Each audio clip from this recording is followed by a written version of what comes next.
Well, from one corner of South London to another, delighted to be joined now by Nick Hart from the Ashtung Millwall podcast. Well done, Gabe. Thank you. Yeah, I'm pretty much there now, I think. Yeah, you're getting there, mate. Fluent. Absolutely.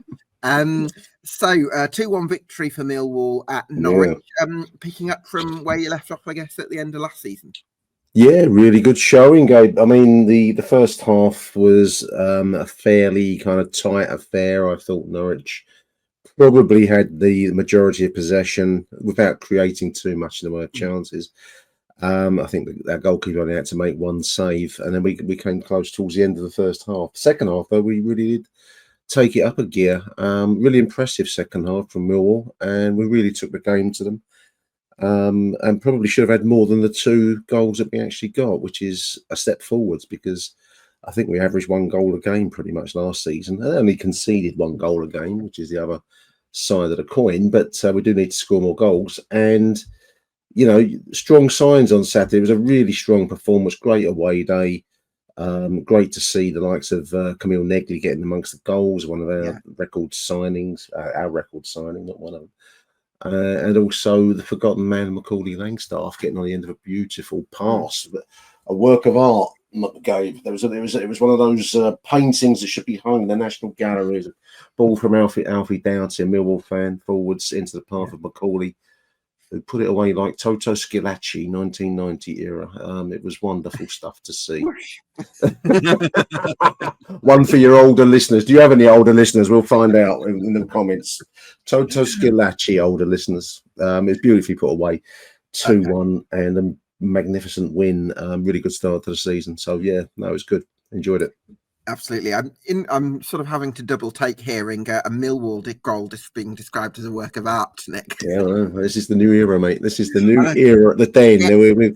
We've moved away from blood and thunder and guts. No, it's been impressive. I mean, all of the players seem to have really responded well to Alex Neil, a manager who I wasn't really excited about when he came to us. I'll be hands up, but he seems to be a really intelligent manager and a much warmer personality than I maybe have given him credit for without knowing too much about him in his previous jobs. But he's certainly come in, and players are really developing, and I'd include Langstaff in that. He's obviously had a great career in the lower divisions, scoring goals freely in the National League and League Two of Notts County.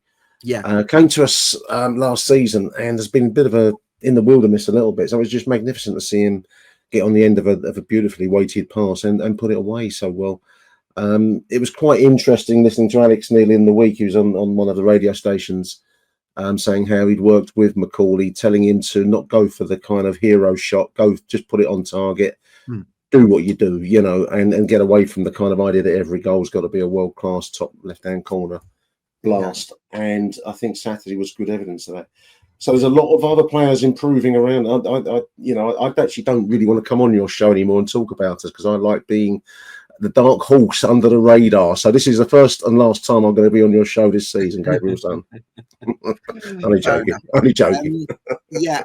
I'm wondering, Macaulay Langstaff you mentioned there. I think there was probably his stock was much higher 12 months ago because he was off the back of scoring a ton of goals for Notts County in League Two, and whereas this season it was kind of off the back of a bit of a nothing season for him last year. But what I'm quite excited about is whereas I think it was hard for him under Neil Harris because of the style of football, I do think that the style under Alex Neil is going to play to his strength. I think there's going to be better service to him, and I'm hopeful that if he gets his opportunities, which is not going to be easy with Ivanovic there as well, I think he might take his chances and provide a bit of competition.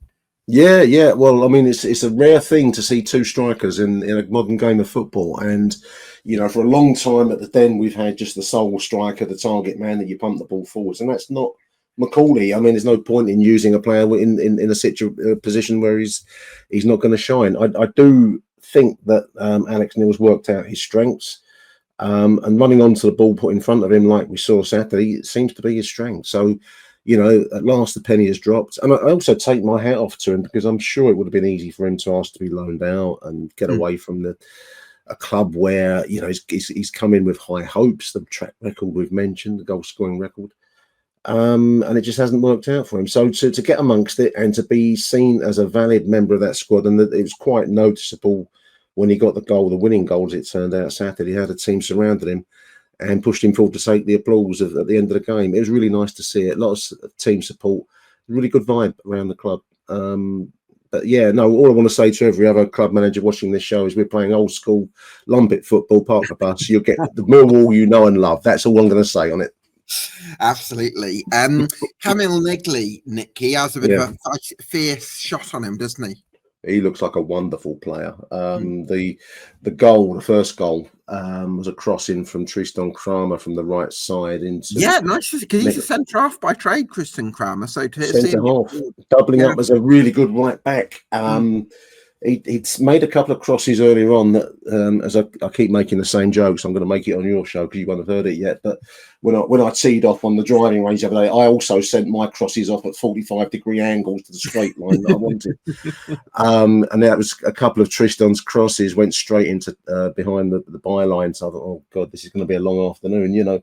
But when he gets it together, he's really good defensively, and he put a beautiful cross in for Camille to control. I think he controlled it with one foot and put it away with his right foot and put it away with his left, which is, you know, a new world from our point of view. He buried it, and it looked a really strong player. And just to mention to any Millwall fans watching, something I didn't think to mention on my podcast, is he actually did some really good defensive work late in the half as Norwich pressed forwards. He was back and cleared a late move across a pass across the penalty area, and it was Camille that was back there clearing it. So he's no flamboyant attacking only kind of player. I really like the look of him. It gave me a bit of reassurance that the club record fee has been well spent.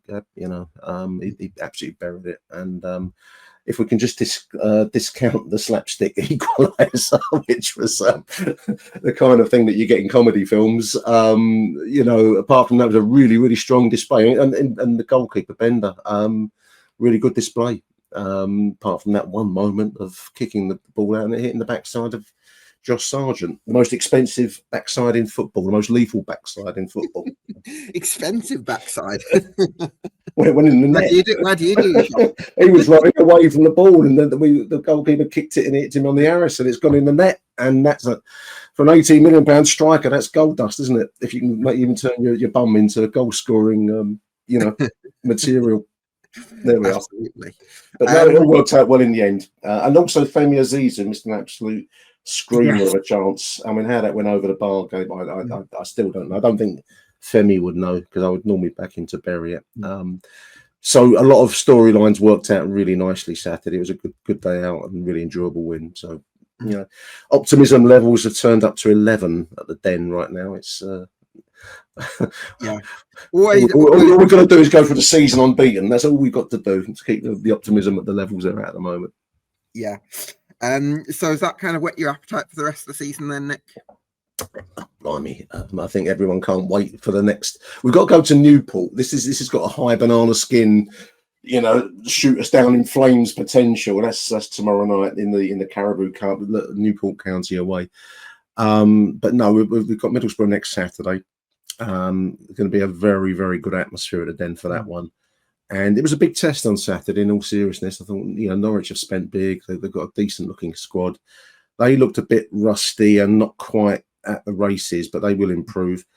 Middlesbrough, always you'd say we won the teams that would expect to be in the top half of the table. So it's going to be another tester Saturday. But no, really hopeful, really good afternoon, and some really good football, especially in that second half. So fingers crossed.